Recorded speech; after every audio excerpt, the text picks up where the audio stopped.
নমস্কার। মুর্শিদাবাদের বেলডাঙ্গায় প্রস্তাবিত বাবরি মসজিদ, সেখান থেকে আপনাদের সঙ্গে জি 24 ঘন্টার ডিজিটাল পেজে রয়েছে আমি অয়ন। আমরা সম্প্রতি বলা ভালো 2025 সালের ডিসেম্বর মাসে ব্রিগেডে 5 লক্ষ কণ্ঠের গীতা পাঠ দেখেছি। এরপর বাবরি মসজিদ মুর্শিদাবাদ বেলডাঙ্গা, সেখানে আজ এই মুহূর্তে আমরা 1300 কণ্ঠে কোরআন তালায়াত এবং হাদিস পাঠ দেখছি। এখানে আগত যে সমস্ত দূর দূরান্তের মৌলানা মৌলবী, তারা তো কোরআন পাঠ করছেনই, তার পাশাপাশি এখানে যারা দর্শক আসনে আছেন তাদেরও অনেকের হাতে হাতে উঠে এসেছে কোরআন।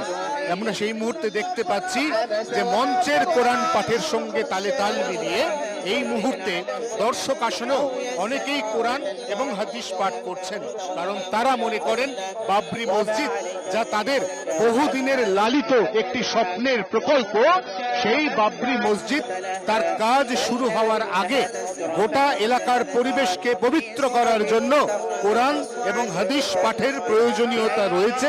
ইতিমধ্যেই আমরা একদিকে মঞ্চের ছবি দেখতে পাচ্ছি এবং সেই মঞ্চে আমরা প্রত্যেককে দেখছি তারা যেমন একদিকে কোরআন এবং হাদিস পাঠ করছেন, ঠিক তেমনি এই মূল মঞ্চের বাইরে যে দর্শক আসন রয়েছে সেই দর্শক আসনেও আমরা এরকম প্রচুর মানুষ দেখতে পাচ্ছি।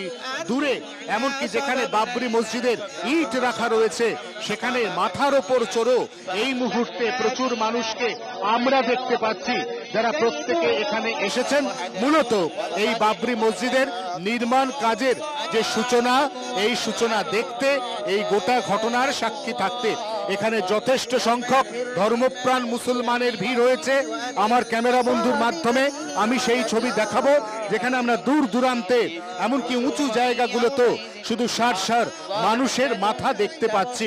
হুমায়ুন কবির, তৃণমূল কংগ্রেসের ভরতপুরের সাসপেন্ডেড বিধায়ক, যিনি পরবর্তীকালে জনতা উন্নয়ন পার্টি তৈরি করেছেন, যিনি এই পার্টির চেয়ারম্যান, তিনি আগেই জানিয়েছিলেন যত বাধাই আসুক, এমনকি তার মেয়ে জামাই, এমনকি মেয়ের শ্বশুর মশাই তার সম্পত্তি ক্রোক বা ফ্রিজ করার মতো ঘটনা ঘটলেও তিনি 11ই ফেব্রুয়ারি নির্ধারিত নির্ঘণ্ট মেনে বাবরি মসজিদ তার নির্মাণ কাজ সেটা শুরু করবেন।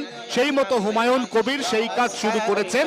এরপর আগামীকাল এবং পরশু হুমায়ুন কবিরের বাবরি যাত্রা, যা মুর্শিদাবাদ নদিয়া সীমান্তের পলাশী থেকে শুরু করে গোটা মুর্শিদাবাদ জেলা হয়ে, তারপর মালদা জেলা হয়ে সোজা চলে যাবে উত্তর দিনাজপুরের ইটাহার পর্যন্ত, এবং সেখানেই 13 তারিখে এই বাবরি যাত্রা শেষ হবে, এমনটাই জানিয়েছেন হুমায়ুন কবির।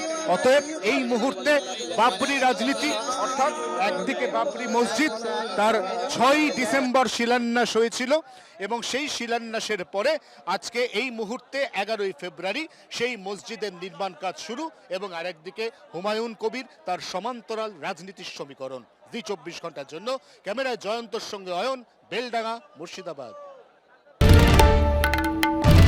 বাংলার আওয়াজ, বাঙালির আবেগ, জি 24 ঘন্টা।